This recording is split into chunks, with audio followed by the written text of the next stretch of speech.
Pai do Senhor, a todo o povo de Deus, especialmente aos da Escola Bíblica Dominical. A você, professor, aluno, todo o departamento da Escola Bíblica Dominical, sejam todos bem-vindos para a quarta aula da nossa lição. E tem por título Elias e os profetas de Azera e Baal.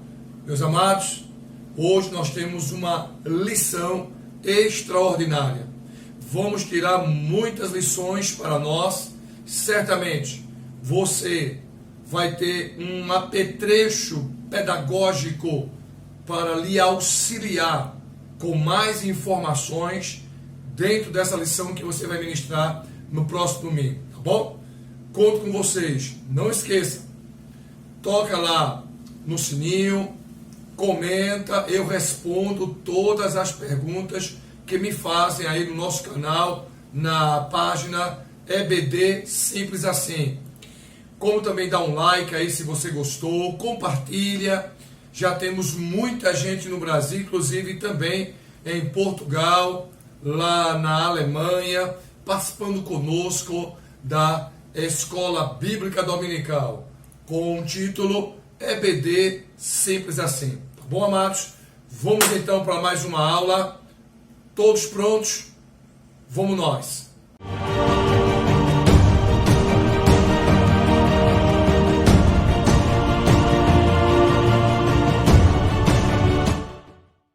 A quarta lição que nós estamos estudando tem esse título, Elias e os profetas de Azera e Baal.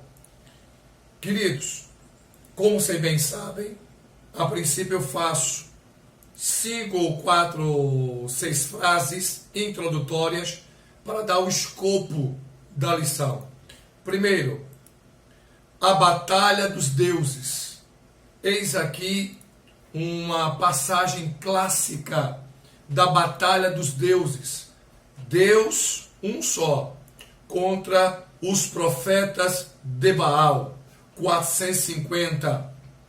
Evidentemente que este é um daqueles capítulos da Bíblia, 1 Reis, capítulo 18, onde devemos estudar exaustivamente para pegar os detalhes de como tudo foi construído para essa grande batalha dos deuses, a ponto de ficar registrado nos anais da história de Israel, no texto sagrado, e até hoje serve de lição para nós.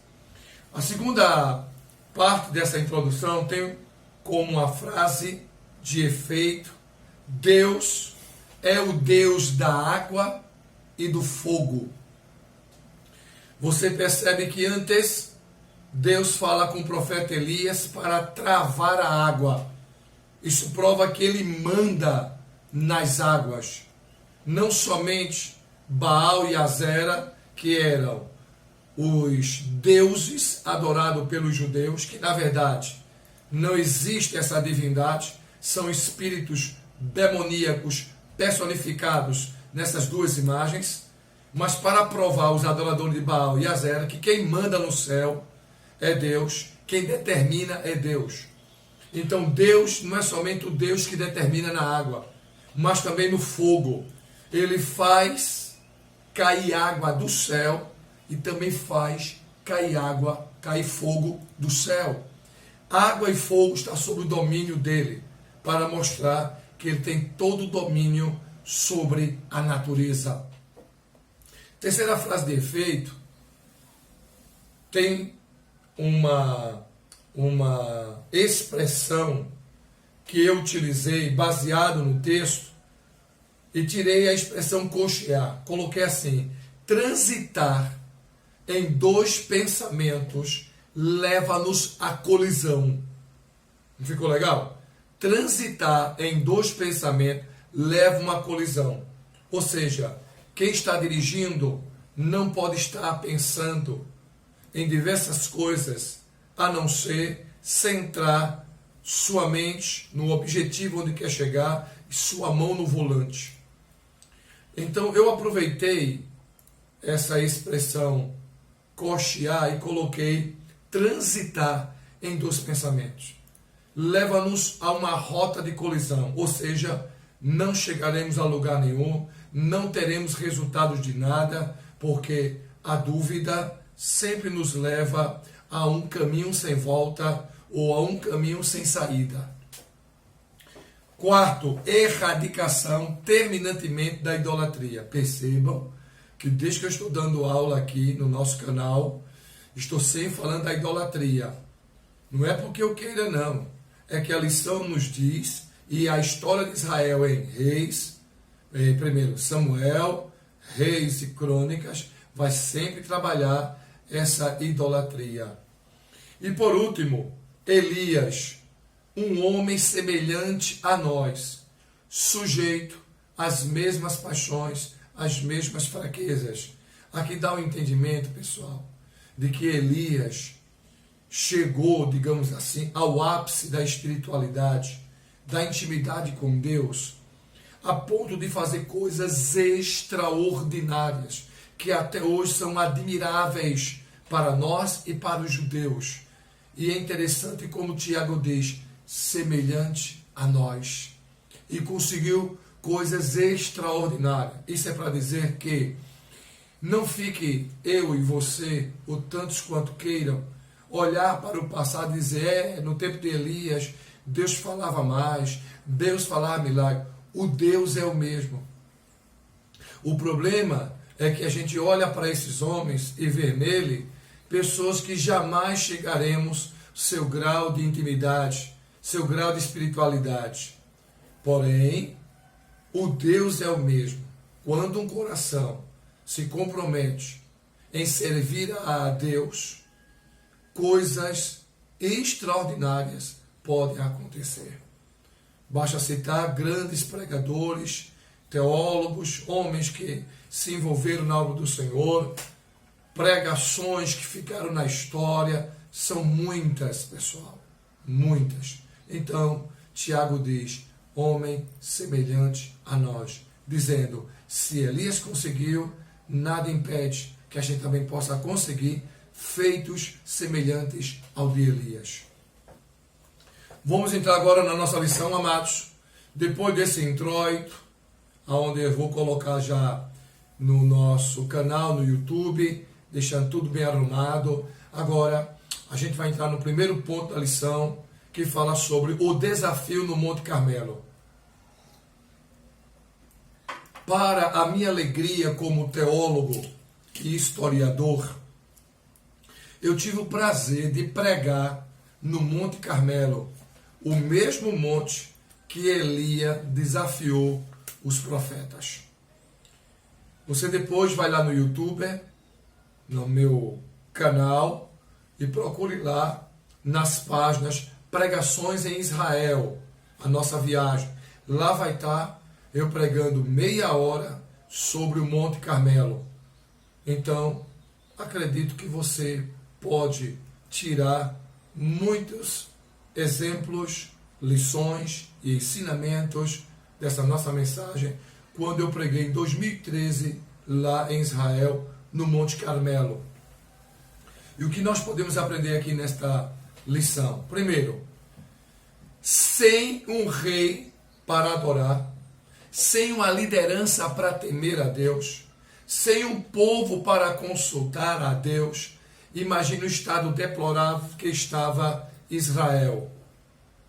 Ou seja, Elias desafia os 850 profetas, porque não há rei para adorar a Deus, não tem líderes tementes, não tem um povo para consultar a Deus. Então ali Elias entra para mostrar que em Israel ainda há um Deus. E é um Deus que não somente ordena água, manda na chuva, mas também no fogo. E é interessante, pessoal, que você passe para o seu aluno que não só foi desafiado 450 profetas, foram desafiados 850. O texto bíblico diz que Elias convidou a todos.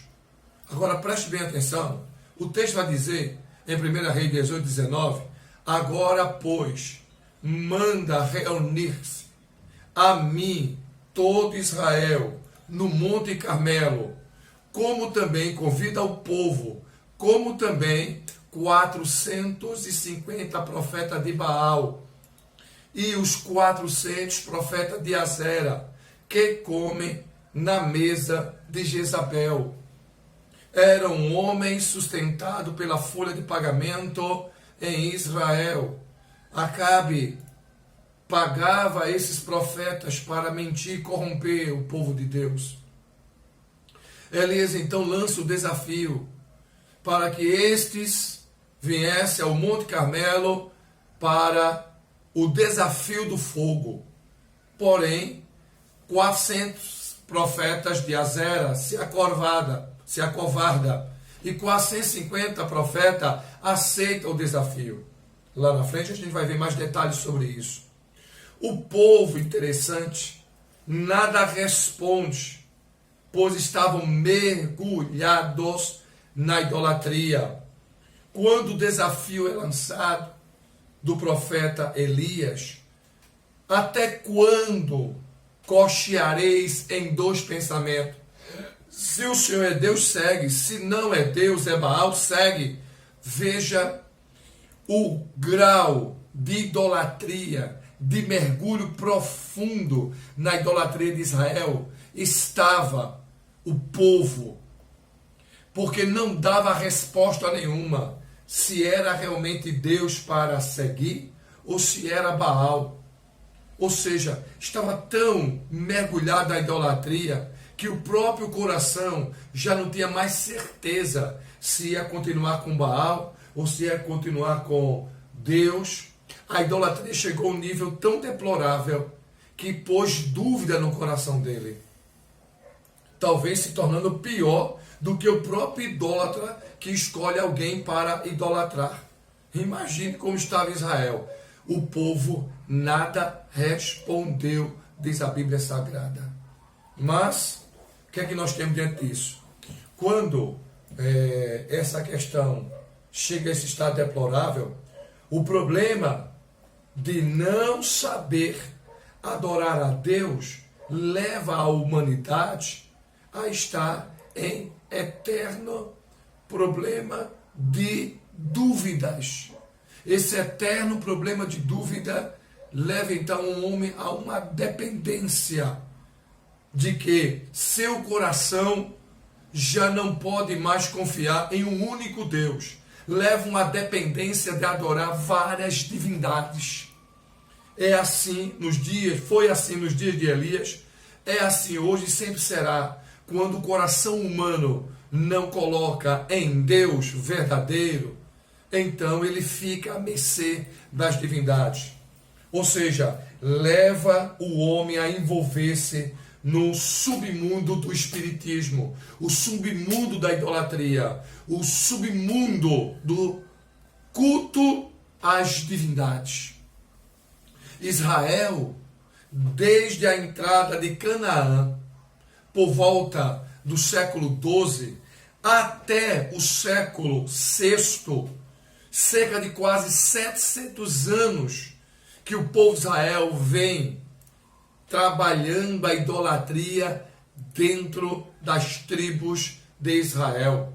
Escute bem, a conquista de Josué em Canaã, na terra prometida, até 586, que foi a última leva de Judá, aqui você tem um período de quase 1000 anos, precisamente de 750 a 800 anos de profunda idolatria do povo em Israel. Imagine passar por todos esses reinados e manter essa idolatria. O reino do norte se acaba em 722, mas o reino do sul ainda permanece com a sua idolatria. Parece que não aprenderam sobre a idolatria que levaram à ruína o reino do norte e mantém o reino do sul ainda sobre idolatria. E isso se arrasta até chegar o período de Nabucodonosor, que entra e destrói o reino do sul com Judá. E isso eu quero que os irmãos aí nos entendam, que O homem tem uma facilidade muito grande em adorar aquilo que vê, aquilo que pega. E se não conseguir ver e pegar, ele cria um.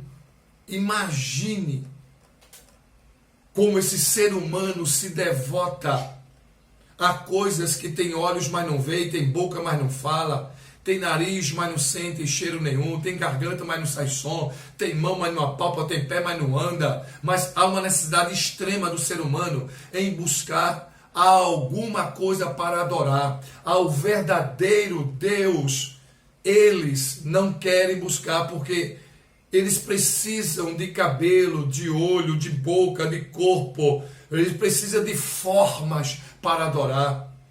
Mas o Deus a que nós servimos não precisa nada disso, porque basta ter fé, basta sentir a presença desse Deus, como nós sentimos e acreditamos que Ele é real. Mas a humanidade ainda, em caminhos errados, procuram criar imagem para depositar sua fé nessas esculturas, nessas pinturas, em deuses inanimados, na própria natureza. Está aí a adoração, mãe natureza, mãe natureza. Amados, faz-me lembrar que quando eu preparei um sermão sobre a conquista de Israel, preste bem atenção, os judeus, quando entraram em Israel, no comando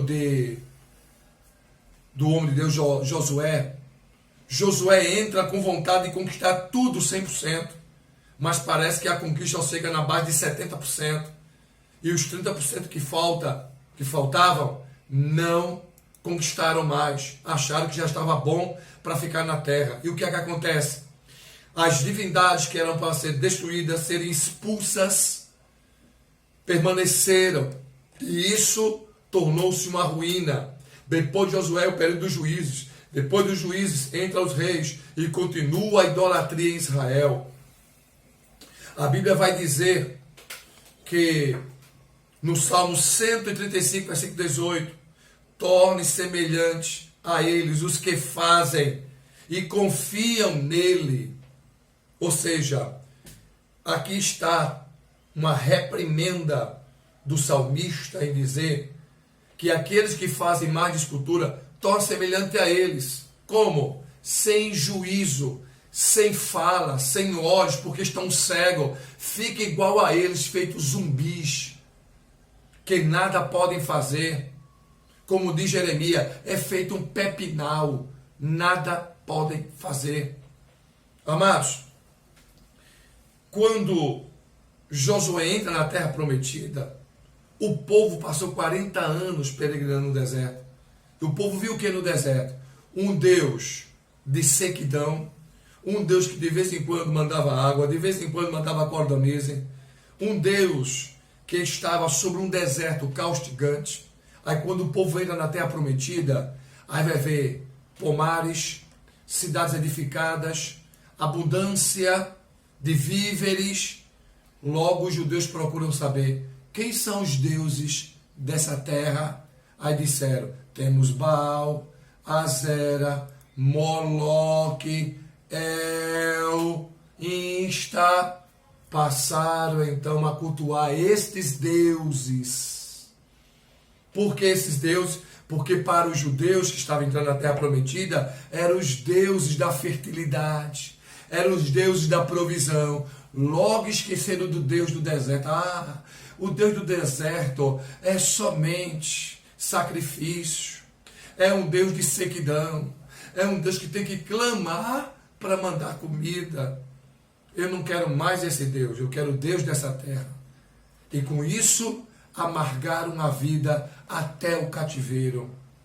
Amados, Elias convoca este povo para o desafio do fogo, para mostrar a eles que as divindades que eles cultuavam lá nos altos, como também nas cavernas, eram um Deus farsante, mentiroso, que estavam sendo enganados pelos espíritos demoníacos que levavam o povo a uma adoração a um Deus que não era real. Logo, a gente percebe que quando Elias convida, parece até que o único crente em Israel era Elias. Claro que eu vou falar dos 7.000, mas escute, quando Elias desafia, traz uma aula para nós.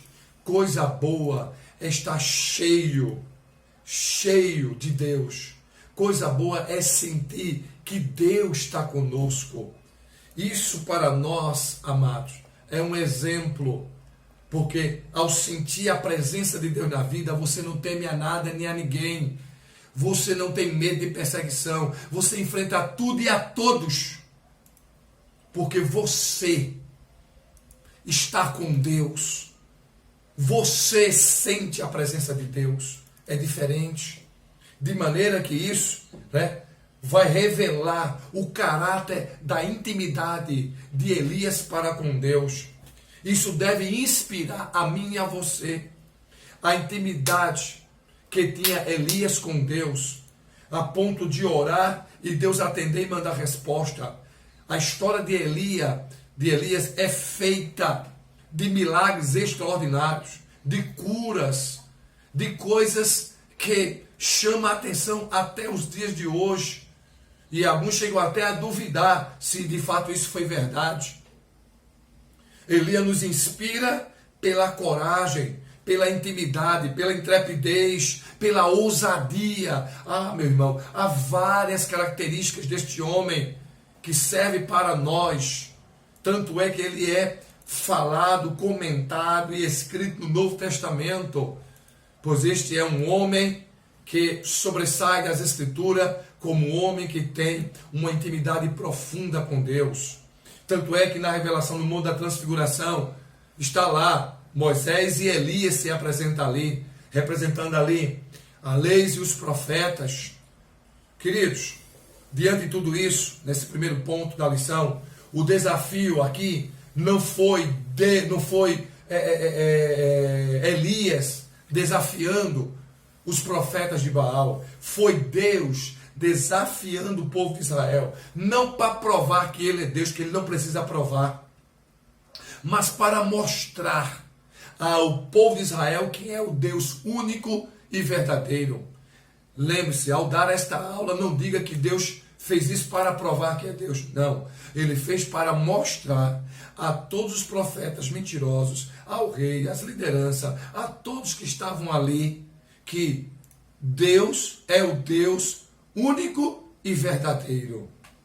Glória a Deus. O segundo ponto da nossa lição, vamos falar sobre a oração de Elias. E aqui tem algo muito bonito que eu quero compartilhar com vocês. Amados, a oração ainda é o caminho mais curto para se chegar ao coração de Deus. A oração é a inspiração da nossa alma diante de Deus. A oração é o oxigênio da nossa vida. Por isso que Elias era um homem de oração. A preparação de Elias para o milagre acontecer serve de lições para nós. Porque para o fogo descer sobre o altar de Elias, ele se preparou psicologicamente, espiritualmente e fisicamente. Aprenda aqui esta lição. Quando você entrar no seu quarto para orar, faça isso psico, emocional e fisicamente. Psico, a sua alma está preparada.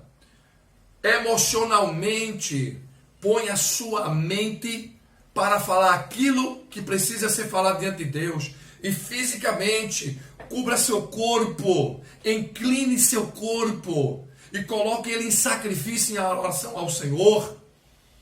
Tem gente que ora de todo jeito, por isso que nunca tem resposta. Não prepara a mente, não prepara a sua alma, não prepara seu coração. Ora de todo jeito. Aqui existe uma preparação, amados. Elias era um homem de oração. A gente aprende aqui que para o milagre acontecer, escute aqui, para descer fogo na sua vida, você primeiro precisa prepará-la para receber fogo. Elias, para pedir fogo do céu, preparou o altar. Se eu quero fogo na minha vida, como resposta de Deus, preparar a vida é fundamental. Olha aqui, ó. Ele primeiro prepara o altar que já estava destruído. O altar já estava destruído porque ninguém mais o consultava, não havia mais sacerdote para apresentar o sacrifício diante de Deus. O povo não dava mais interesse ao altar, tanto é que o altar estava quebrado, destruído, estava esquecido. Por isso que a primeira coisa que Elias faz para receber fogo é restaurar o altar quebrado. Confira lá em 1 Reis 18:30. Primeira coisa na sua vida, meu santo, para receber fogo como resposta de Deus, prepare o altar, restaurando ele. Qual é a questão no seu íntimo que está fora do lugar, que está tirando a sua conexão com Deus? Restaure isso com muita pressa, porque Deus também tem pressa em colocar fogo no seu altar. Segundo, as 12 pedras. Ali foi uma aula tremenda, pessoal. Ele pegou a pedra de Isacar, Zebulon, Naftali, Judá, Benjamim, saiu pegando as 12 pedras. Isso quer dizer que vocês estão divididos, por isso que Deus não pode falar com vocês. A Bíblia vai dizer lá em Ezequiel, junta um ao outro para que se unam e se torne um só na minha mão. Quando o reino está dividido, as tribos estão divididas, não tem milagres de Deus, não tem sobrenatural de Deus. Assim a minha vida e a sua. Diga a seus alunos, quando eles estão divididos, separados dentro de casa, separados da Bíblia, separados de Deus, separados da igreja, não pode haver milagres. Há muitos filhos de crentes que estão separados da Bíblia, separados de Deus, separados da família, separados do compromisso de cultuar ao Senhor e querem milagre, querem resultados, querem passar no Enem, querem ter alguma coisa, não receberá. Aprenda com Elias, junta as pedras, junta aquilo que está separado, para que haja fogo de Deus, para que haja resposta de Deus. Olha o que ele está dizendo aqui, ó. Juntou as 12 pedras. Depois, cavou em torno do altar, pôs a lenha, pôs o bezerro. E que mais? Ainda colocou água em cima, a ponto de encharcar a lenha, a madeira, a pedra, a lenha, o bezerro, a pedra e o chão embaixo, o rego. A água encharcou a ponto de deixar tudo ali totalmente encharcado de água, inundado de água. Pense numa cena inusitada. Olha só, 12 pedras, lenha, o bezerro, água derrama e ao redor, que cavou um rego, estava água. Talvez os profetas de Baal disseram, ah, meu pai, esse aí tá louco. Quem já viu fogo lamber a água? Tá louco esse profeta. Na cabeça dos profetas de Baal, o que é que eles estavam vendo ali? Nós somos 450, ele só é um. Ainda tem gente que persiste na quantidade. Deus nunca se intimidou com quantidade. Deus nunca precisou de quantidade para fazer o milagre sobrenatural. Mas tem gente que pensa que é por número, que é por quantidade que pode impressionar, surpreender a Deus. Aprenda com Elias, meu santo. Eu e você devemos aprender aqui, diga a seus alunos, não é na quantidade de palavras que Deus responde, não é no tempo que você passa orando que Deus responde, não é no grupo que você faz que vai descer milagres, porque Deus, quando quer operar, Ele procura qualidade, não quantidade. Por isso que a Bíblia vai dizer, a oração de um justo pode muito em seus efeitos, de um só. E ali aqui está provando Elias, sozinho, preparando tudo aquilo ali, colocou a água e disseram, louco, o que é que vai acontecer aí? Mas aguarde, o milagre está para acontecer. A oração de Elias foi algo surpreendente, diferente da oração dos profetas de Baal, que começaram de manhã, fazer toda aquela oração, oferenda, quando viu que não dava jeito, começaram a se retalhar. Ei, para aí. Não é para sangrar, não. Quem vai sangrar sou eu.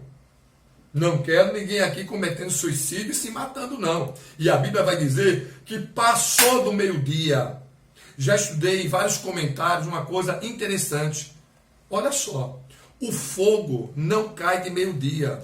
O fogo não vai cair no período ali do sol intenso sobre Israel. A Bíblia vai dizer que passou do meio-dia. É claro também que a Bíblia vai dizer a hora que o fogo vai cair, mas dá a entender que Deus não quis derramar o fogo naquele período do meio-dia, porque se o fogo cai ali, não vai ter tanta visibilidade. Você já passou num canavial, aonde se pega fogo durante o dia, você só vê fumaça, mas não vê o fogo assim claramente, porque a luz do sol incidindo sobre o fogo não tem tanta transparência para a gente ver, ou seja, não tem tanta coisa para se ver. Então ele vai dizer, passou do meio-dia, dá a entender que passando o meio-dia ficava mais claro, mais visível, mais notório para ver o fogo. Está lá na Bíblia, consulte. Lá em 1 Reis 18, 36 ao 37. Então, quando eles começaram a se retalhar, Elias então prepara tudo e ora ao Senhor. E a oração de Elias é uma coisa interessante. Veja, uma oração simples, curta e objetiva. Vou repetir, simples, curta e objetiva. Um versículo e meio para acontecer um dos grandes milagres da Bíblia Sagrada. Um versículo e meio, diga a seus alunos, um versículo e meio, do 36 ao 37, um e meio para se fazer o milagre. Uma oração não precisa de muita coisa, gente. Oração precisa de muita rodeio. Tem gente que para orar tem que criar um ambiente, tem que fazer gente. Oração precisa de fé.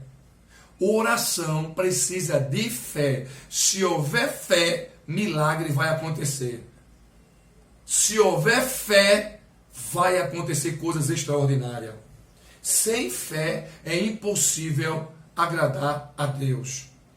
Quando Jesus curava, dizia o que? Vai em paz. A tua fé te curou, a tua fé te salvou. Então, se creres, se tens fé, verás a glória de Deus. Elias pôs fé. E na oração de Elias é algo tremendo. Olha que aula ele vai dar na frente de todo mundo. Aprenda aqui uma coisa e diga aos seus alunos. Elias quando ora assim, Deus de Abraão, referência, para que não se diga que eu estou inovando aqui, que eu estou apresentando um Deus desconhecido de vocês. O Deus que eu apresento é o Deus de Abraão, o nosso pai, o meu, o teu, do rei, dos líderes, das tribos, das 10 que estão aqui. Ainda pegou 2 que estavam no sul para mostrar que tem que estar unidos. Olha que aula linda ele está dando para nós, pessoal. O Deus de Abraão, aquele Abraão. O Deus também de Isaac. O Deus de Jacó, os nossos patriarcas. O Deus não é meu não, é o Deus dos nossos pais.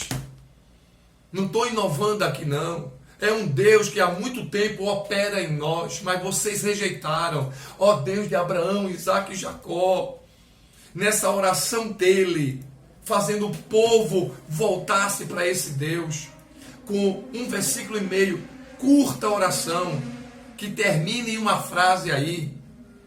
Olha, irmão, a Bíblia diz que a palavra ainda estava na boca de Elias, a oração ainda estava na boca de Elias, como que Deus dissesse, tá bom, Elias, não precisa mais continuar orando. A nossa intimidade gera tanta confiança que eu vou derramar agora é o fogo para que todo Israel saiba e os profetas de Baal. Na oração de Elias, desceu fogo do céu. Amados, o fogo quando desce é algo extraordinário. A misericórdia desse Deus tão amoroso sobre Israel faz com que o povo veja aquilo e de uma vez por todas se volte a adorar o Deus verdadeiro. Quando o fogo cai, todo mundo vê, olha o fogo caindo. E o fogo quando cai, gente, não é somente para consumir o bezerro, não. Presta atenção que vai acontecer. Consumiu o holocausto, o bezerro, a lenha, as pedras, o pó e ainda lambeu a água. Olha que fogo tremendo. 5 coisas acontecem aqui, gente. De maneira que quando o povo de Israel viu aquilo ali, colocou a face em pó e começou a adorar a Deus. Só o Senhor é Deus, só o Senhor é Deus, só o Senhor é Deus. Viu que é o Deus verdadeiro. Os profetas de Baal, mentirosos, desceram ao ribeiro e ali todos foram mortos pelas mãos do profeta Elias. Matou todos os 450 profetas à espada. Veja o nível, o grau de intimidade desse Elias, desse profeta com Deus.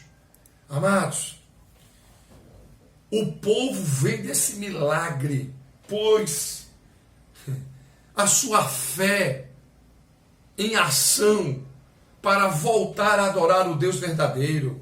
Vá lá no versículo 39, você vai ver isso. Terminou a seca. Olha, irmão, veja só. Quando o fogo desceu e o povo viu o milagre acontecer, o povo se volta e adora a Deus. Ali, naquele momento, quando o povo reconhece que é o Deus verdadeiro, primeira coisa que acontece, a sequidão que estava em Israel cessou.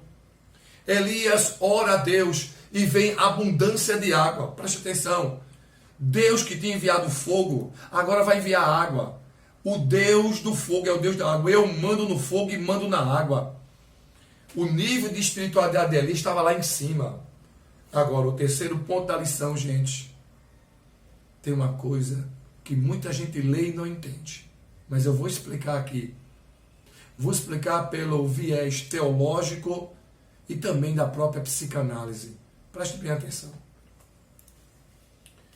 Como estudioso dessas duas áreas, tem algo surpreendente e eu deixei esse melhor para o final. Aprenda o que eu vou dizer aqui com vocês. Terceiro ponto da lição e último, Elias em Horebe. Preste bem atenção. O profeta Elias estava exausto. Como assim, pastor? Exausto. Diante de tantas coisas que ele fez, tanto esforço para fazer o povo se voltar para Deus, que este é o objetivo do profeta Elias, fazer o povo temer a Deus e adorá-lo. Esse é o objetivo principal do profeta. Mas nós sabemos que quando a gente se derrama para Deus, trabalha para Deus, a gente cansa. Jesus vai dizer, o zelo da tua obra me consome. Jesus, o zelo da tua obra me consome, me desgasta, me deixa exausto. Escute agora. Jezabel procura matar-lhe. Olha o que vai estar lá, meu irmão. 19:3 de 1 Reis. O que vendo ele se levantou e para escapar com vida se foi e chegando a Berseba, que é de Judá, deixou ali o seu servo, foi embora. Preste atenção que aqui é uma aula profunda. Primeira coisa que você está se perguntando, pastor Esdras, no tópico 2 lá atrás, o senhor botou Elias lá em cima. Intimidade com Deus. Um versículo meio de oração, desce fogo. Mata profeta. O povo adora a Deus pelo milagre realizado ali através de Elias. E agora, quando vira o versículo, uma mulher diz assim, me faça os deuses, se amanhã tua vida não estiver feita dele. Resumindo, se amanhã eu não mato você como você matou meus profetas.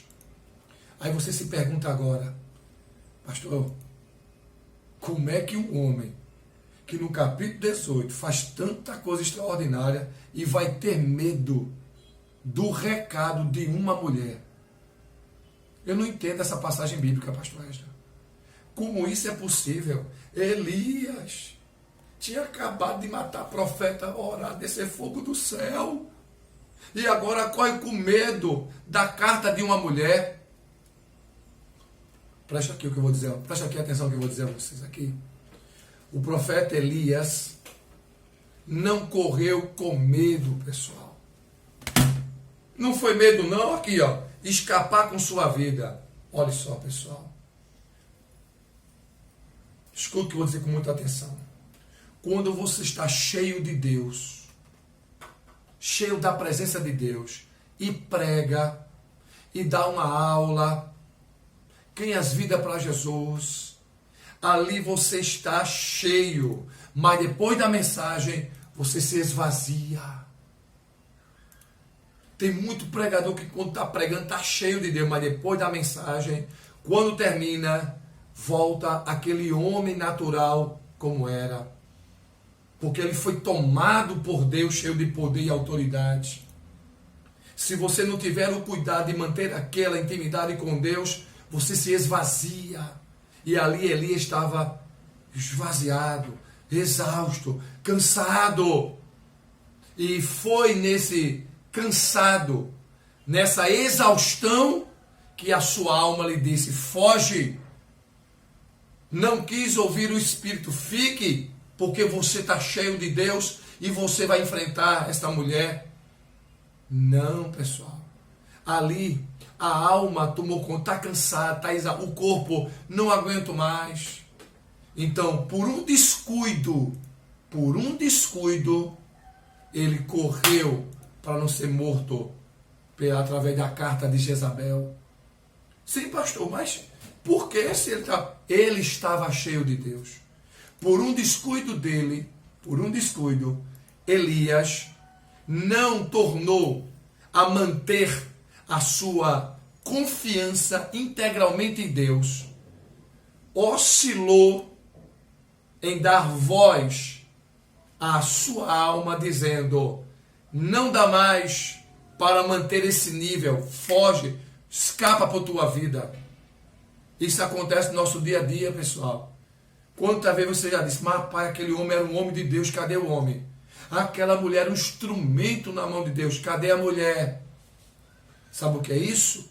É que a gente deve sempre manter a nossa intimidade com Deus e nunca permitir que setas malignas, que pessoas com suas línguas ferinas não tirem de nós a intimidade com Deus. Mas muitos deram ouvidos a essas coisas e temeram, correram, fracassaram na fé. Elias, uma carta, desmontou o Elias do capítulo 18, nem parece mais que é o Elias do capítulo 19. Uma carta desmontou o emocional de Elias. Cadê o fogo que desce do céu? Cadê o homem corajoso? Cadê o profeta de Deus? Muito cuidado, gente. Quando você for tomado por Deus, mantenha isso. Mente no céu e pés na terra em firmeza. Mente no céu, fé. Pés na terra, firmeza. Agora escuta essa aula que eu vou desenvolver aqui para você.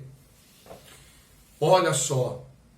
A depressão atingiu o profeta. Quando você está fora da presença de Deus, quando a carne com a alma reina, destronando o espírito, que é a nossa ligação com Deus, começa a entrar no estado de depressão.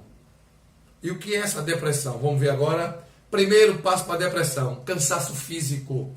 Elias correu mais do que os cavalos do rei Acabe e passou os cavalos do rei Acabe. Meu Deus do céu, que velocidade esse homem chegou.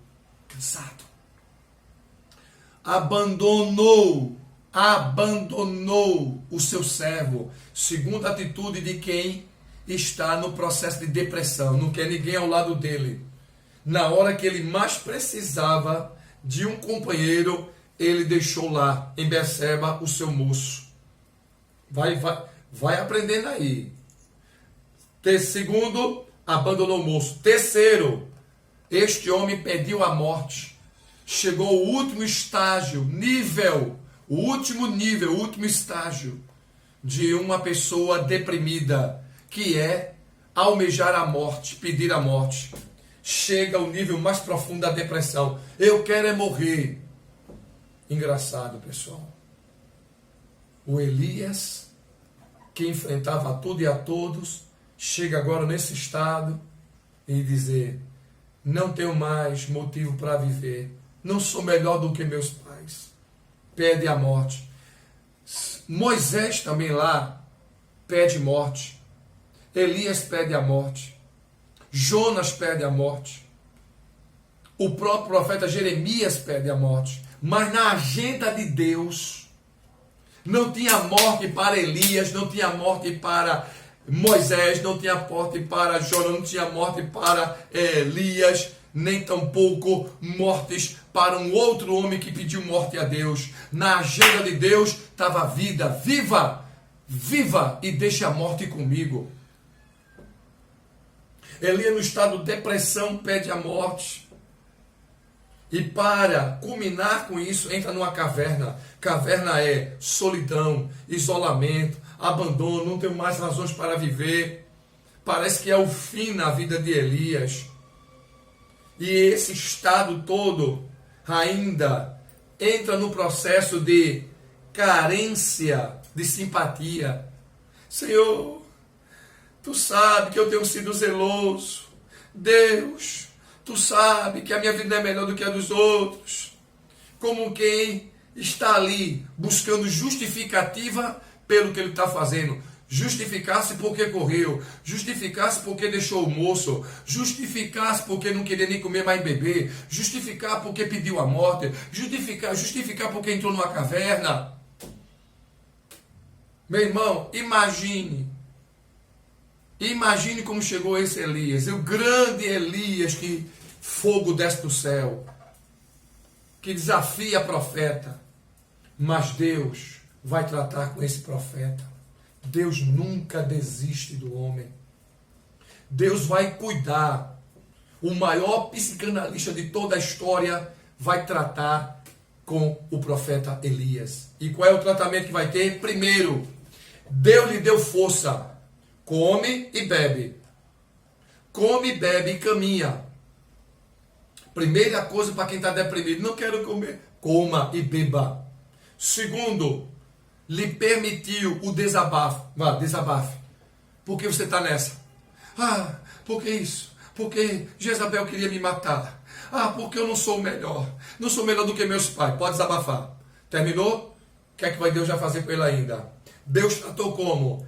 Trabalho para você fazer. Tem trabalho para mim. Seu ministério terminou, não. Não. Tem trabalho para você fazer. O que é que eu vou fazer se eu estou aqui para morrer? Ah, é? Você pensou que eu era o Deus que vinha no terremoto, o Deus que vinha no fogo ali, que você estava acostumado, nesse vento forte todo. Você estava pensando que eu estava vindo aí. Não. Sai da caverna que eu vou falar contigo agora. Olha o que eu quero dizer a você. Vai ungir Azael, rei da Síria, vai ungir Jeú, rei de Israel, e vai ungir Eliseu no teu lugar. Teu ministério não terminou. Eu vou dar ainda a continuidade do teu ministério. Tu me pede morte, eu te dou vida. Tu me pede encerramento, eu te dou continuidade. Tu me pede descanso, eu te dou trabalho. Tu me pede para morrer, eu te dou vida. Aleluia. Que Deus extraordinário esse nosso, amados. Que Deus extraordinário. E para fechar, amados, Deus contou a Elias boas novas. Olha como Deus termina a conversa com Elias. Elias, fica tranquilo. Ainda tem 7.000 que não se dobraram diante a Baal e que me adoram, Elias. Guarda essas boas novas. Isso é para mostrar a Elias e para mim, a todos nós, que ninguém é melhor do que ninguém, gente. que ninguém está naquele nível de se achar o mais sábio, o mais inteligente, o mais espiritual, quem mais fala língua estranha. Não, meu santo. Não. Somos apenas pó. Se não for a misericórdia de Deus na nossa vida, o que seríamos de nós? Tudo isso é a misericórdia de Deus sobre nós, pessoal. Portanto, aqui está Elias. Eu chamei, Elias, para executar os meus juízos. Mas não só tem você não, Elias. Eu me aproprio de quem eu quiser. Eu tenho misericórdia de quem eu quiser, Elias. Amados, para fechar aqui, sobre essa parte final da lição, a Bíblia vai dizer aqui, ó, muito bonito para nós. Não confie o sábio na sua sabedoria, nem o forte na sua força, mas confie em Deus. Confie em Deus. Não se ache melhor do que ninguém. Está aqui 7 mil que não se dobraram diante da Baal. Amados, quero terminar com vocês em dizer que o profeta Elias foi recolhido ao céu como um grande homem de Deus, mas também traz ensinamentos profundos para nós. Domingo, na sala de aula, ensine seus alunos o Elias, que foi o grande homem de Deus, e que apesar de um deslize, não foi abandonado por Deus. Pelo contrário, Deus o socorreu e o ajudou. E eu quero terminar com essa frase. Grave no seu coração essa frase. Não existe grandes pregadores. Existem grandes mensagens. Nunca existiram grandes profetas. Existiram grandes profecias. Porque as mensagens, as profecias, os milagres, o sobrenatural, não é do homem, é de Deus. Amém? Que Deus abençoe a todos, que Deus vos ajude, tenham todos uma excelente aula e que possam todos vocês, amados, ter um prazer enorme de ministrar essa aula para os seus alunos. Não esqueça, toque aí no sininho, escreva, comente, mande pergunta para mim trabalhar, tá bom? E lá no Telegram, entre lá no Telegram, viu? Que eu tenho lá um grupo no Telegram, que eu estou mandando para lá também, tá bom, pessoal? Compartilha isso. O pessoal me pede muito para divulgar os livros, pessoal. Pastor, divulgo. Olha, amados, rapidamente, tá bom? Porque já ministrei a aula, mas está aqui, ó. Essa coleção de livros, tá vendo? Essa coleção aqui, ó. Bem rapidamente, aqui, ó.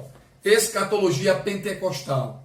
Um livro extraordinário, inclusive será lançado pela própria CPAD esse material. Tá bom, pessoal? Não deixe de adquirir esse material. Eu vou colocar todo esse livro, pessoal, à disposição do povo de Deus.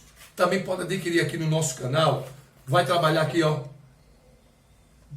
do arrebatamento até Novos Céus e Nova Terra.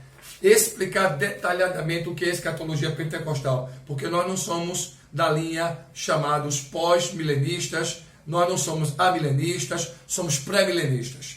E nós somos diferentes da linha reformada. Nesse livro eu vou explicar tudo isso aí. Como também capelania hospitalar, sabe fazer um trabalho de excelência em hospitais. Apologética, tá aqui esse livro, viu, pessoal? Muito bom para responder a ateus, materialista, responder a quem é testemunho de Jeová, espírita, a todos esses que são contrários à palavra de Deus. Defendendo a fé na universidade.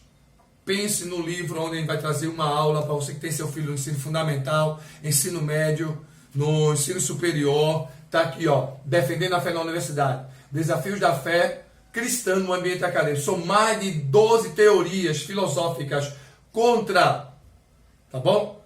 A palavra de Deus, na qual nós defendemos usando o conhecimento bíblico, como também científico, amado. Nesse livro, a gente vai colocar aqui atrás, ó, todas as escolas filosóficas da Grécia até os dias atuais.